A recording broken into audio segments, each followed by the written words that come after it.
So today is going to be a big episode. I am going to be working on the second level of my base and putting a dome on the roof of this base. Boom. The first project that I needed to work on, let's call it the basement of my base. I dug it down and lined it up to my current base dimensions, making it easier to build things. Before it looked like this, I just mined out some stone, placed stone under the floor, so if a creeper blows me up, which inevitably will happen, I won't fall to my death. Plus, I underestimated an enderman and got killed by it while trying to get my health back up by eating. Didn't feel like walking, so saved some time by flying in my base, which went as expected when I crashed into a wall. Watch out for that kinetic energy. After all of that, the basement now looks like this. I also had to place some glazed light blue terracotta and white terracotta for the walls. I know, it looks very different. So between episodes, I also worked on my enchanting room as just a little extra detail to my base that I need. So this is all set up, my enchanting space. I can put all my enchanting books in these barrels underneath, and I also have the extra stuff over here. The big thing I had to do was expand the storage system. I feel like a quarter of my episodes have been just organizing my items. Feels like Minecraft is just an inventory management game sometimes, or at least that's how I play it. So when you've built a module of the storage system, it's pretty easy to just repeat that. So I put in the white terracotta, the quartz stairs, and the purple terracotta at the ends for the outside of the storage system. After that, I was putting in the chests, which required a lot of wood, the hoppers, which also took up a lot of wood. It uses a lot of iron, but my iron farm is so efficient, I don't seem to have to worry about that. I had to place some hoppers below the water stream, also the glass around the water streams, with the blue ice in between each module, and signs so the water won't go back. The circuit is pretty easy. You place redstone repeaters, place comparators facing away from the hoppers, then the redstone dust. Last is the redstone torches for locking the hoppers. Once that is done, you just gotta place the water. And here is the storage system. It is absolutely huge. So it is so big that it actually doesn't render in the chest if I'm on one side of the base. So it looks like I screwed up here and I only put hoppers in, but if I go closer, there's actually chests there. Also, because the storage system is so large, I had to put an upward bubble column to get to the second level so it easily transport the items through the second level of the storage system. This storage system is also super awkward because it touches the roof almost, but I can luckily get to the hoppers and change the stored items here, but before I had to break the roof to actually do it. And if you look, the amount of storage I have only goes up to here. And I still have that much and that much to go. So that has to be somewhere between at least 50 to 80 slots still I can use in my storage system. So another thing I want to do is mine all the amethyst shards because I'm not using all of them yet in the farm.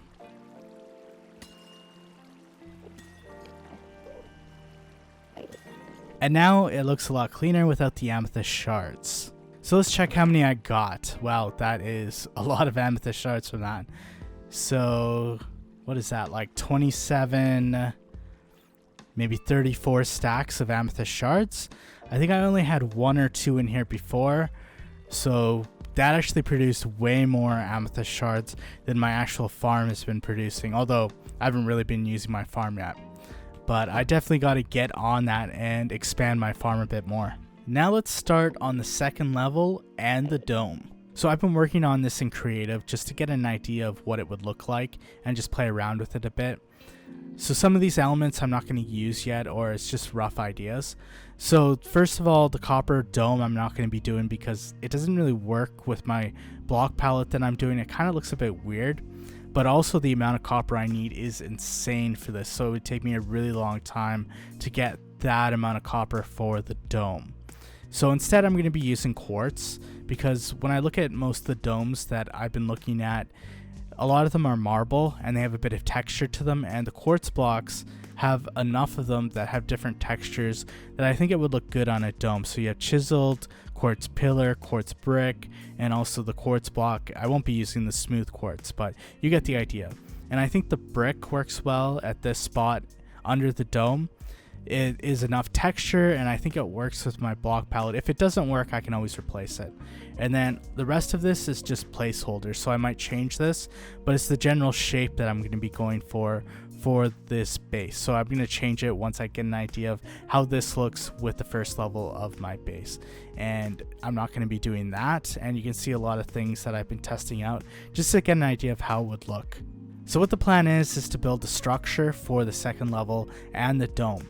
Then I'm going to see how the structure works with what I've built already and see what blocks work with the block palette that I have for the first level. Next, I had to get all of the quartz blocks for the dome. Next, I got all the pumpkins for my storage system.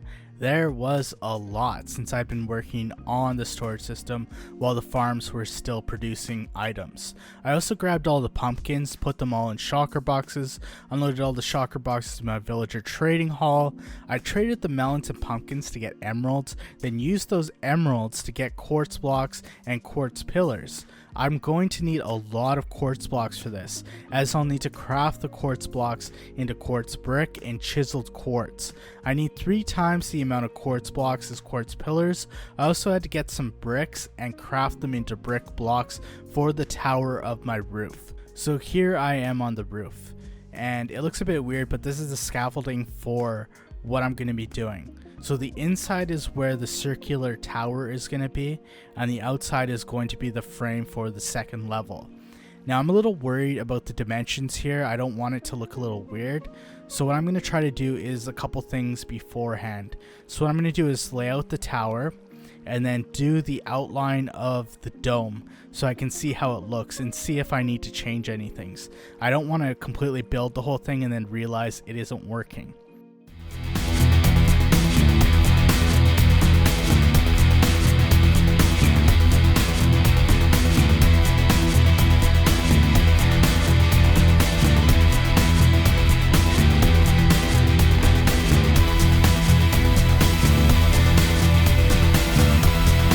So I've built the tower and it actually looks pretty good. I was worried that it would be too big and might make this thing look a little too top heavy, but it clearly does not. So I think that actually works well with the size of the building. So all I got to do now is put a dome on top of this thing.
The dome is done. So you can see the brick below, all the quartz blocks. It's hard to see the texture of it, but there are different quartz blocks that make that up. I still got to build the second level, so it looks a little weird because it's just floating right now, but I'll work on that on the next episode. Also, it might not be a bad idea to add something where the brick is here on the ends, just to break it up, add some more depth, and maybe some lighting inside. And some other things I gotta work on is lighting, because this thing is going to make it a dark spot right there where mobs will probably spawn. Also, I used a lot of diorite, so the inside doesn't look great at the moment. And there are mobs that are spawning because I placed some weird blocks, so I'll have to fix that. Plus, I really overestimated the amount of blocks I needed, so I have tons of leftover quartz, which is a bonus, and bricks that I can use in other projects, or if I want to make changes to this. Thank you guys for watching.